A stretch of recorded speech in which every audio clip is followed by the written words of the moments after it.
नमस्ते, आप देख रहे हैं द न्यूज़ वाला नेटवर्क। आज की प्रमुख खबरें ज़्यादा नहीं है, सिर्फ एक खबर है। खबर ये है कि 45 करोड़ रुपए का बिक्री हुई।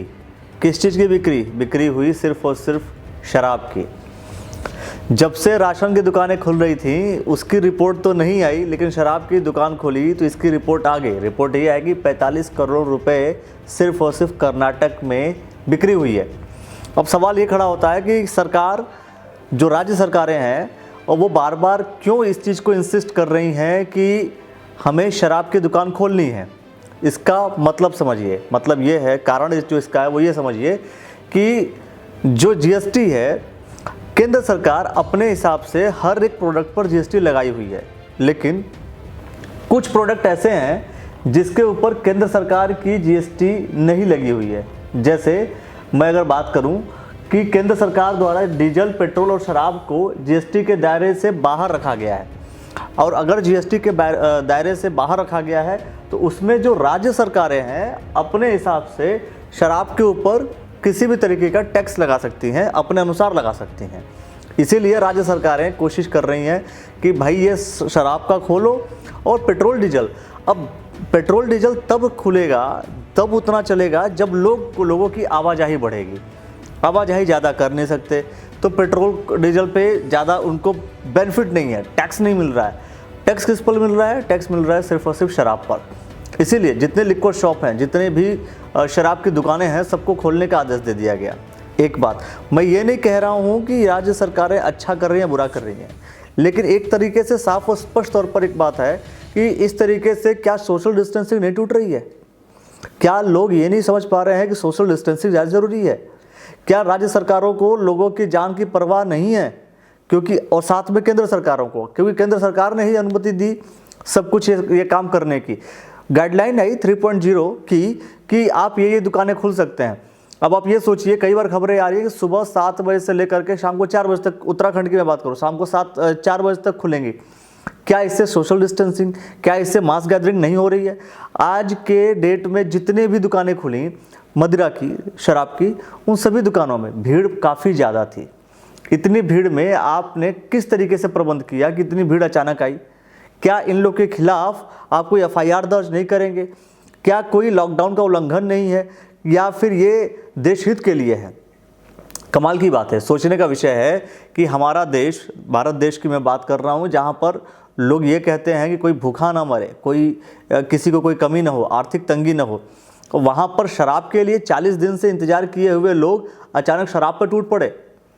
40 दिन से लोग शराब के बिना ज़िंदगी जी रहे थे, और 40 दिन बाद अचानक आज खुलता है, लोग शराब के बिना जी नहीं सकते, ऐसा दिखा दिया। मतलब अगर 40 दिन तक जो देशवासी हैं वो बिना शराब के जी सकते थे, तो सरकार भी जी सकती थी। क्या सरकार बिना शराब के नहीं जी सकती है? इसका मतलब साफ तौर पर तो ये नज़र आता है। अब आप ये सोचिए, इसके दूसरे पहलू की तरफ हम जाएं कि जितने भी गरीब परिवार है, वो गरीब परिवार जो डेली कमाता था, खाता था, उसकी तंगी तो आ रही है, दूसरी तरफ उसकी अर्निंग नहीं हो रही है।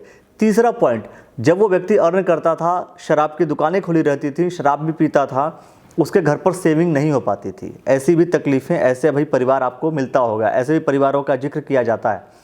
लेकिन जरा सोचिए कि जिस तरीके से ये खुला, शराब की दुकानें खुली, वो लोग भी अपनी इच्छाओं का दमन न करते हुए इच्छाओं को पूरा खोलेंगे और जाके शराब की दुकान से शराब लेकर के आएंगे। तो क्या लगता है आपको, वो 150 रुपये का परिवार के लिए भोजन की ज़रूरत है, या 150 रुपये के लिए एक व्यक्ति का दारू का इंतजाम, शराब का इंतजाम ज़रूरत है? ये शायद हमें सोचना पड़ेगा, जनता को सोचना पड़ेगा। सरकारें अगर सोई हैं तो जनता को सोचना पड़ेगा। अगर आपको ये लगता है कि सरकार की गलती है, मैं फिर से कह रहा हूँ कि जनता को ही सोचना पड़ेगा। आपको याद नहीं है, आपसे कहा गया आप सोशल डिस्टेंसिंग फॉलो कीजिए, आपसे कहा गया कि आप जो पीएम केयर्स में दान कीजिए, आपसे कहा गया कि आपकी दुकानें बंद करके घर में बैठिए, आपसे कहा गया कि आपके एम्प्लॉय का केयर कीजिए, ये आपसे कहा गया। इसीलिए मैं ये फिर से कह रहा हूँ, ये सरकारें कब क्या करेंगी इसका अभी बाद में नज़र आएगा इसका रिजल्ट, लेकिन हमें खुद को सोचना पड़ेगा। मैं ये कह रहा हूँ कि शराब की दुकानों में अगर इतनी भीड़ लग रही है तो क्या पुलिस को लाठीचार्ज नहीं करना चाहिए? लाठीचार्ज इसलिए करना चाहिए क्योंकि कोरोना तो वहाँ भी फैल सकता है।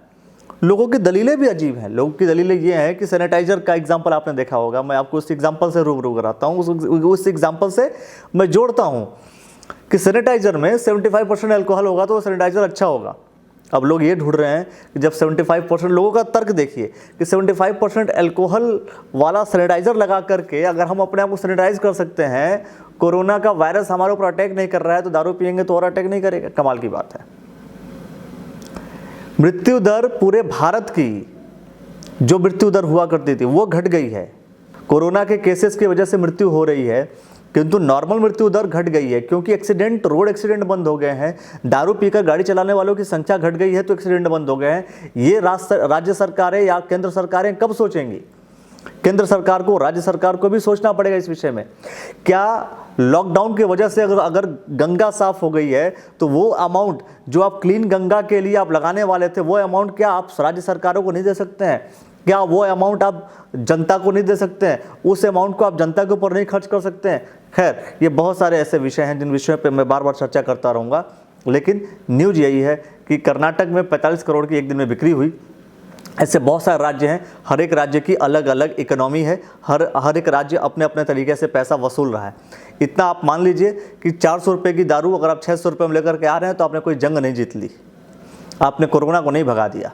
हो सकता है कि उस बीच में खड़ा हुआ एक मध्यम वर्गीय परिवार जिसको कोरोना हो गया, कोई हाई फाई सोसाइटी का कोई परिवार का कोई सदस्य जिसको कोरोना हो गया है, तो सरकारों का चलना शराब पर डिपेंड करता है। इस पूरी कहानी से हमें यही समझ में आता है।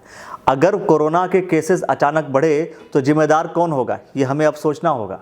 सरकारें ये तय करें कि अगर कोरोना के केसेस इस वजह से बढ़ती हैं, इस मास गैदरिंग को कंट्रोल ना करने की वजह से बढ़ती हैं, तो इसकी जिम्मेदारी कौन लेगा? क्या जनता इसकी जिम्मेदारी लेगी या सरकारें इसकी जिम्मेदारी लेंगी? ये सरकारों को अब सोचना पड़ेगा। ये सिर्फ और सिर्फ जनता के ऊपर ही, हर एक चीज़ जनता के ऊपर ही थोपना, हर एक चीज़ जनता के लिए ही कहना ही उचित नहीं है। अब सरकारों को भी सोचना पड़ेगा एक निर्णय लेने के लिए कि उसका निर्णय उचित है या अनुचित है।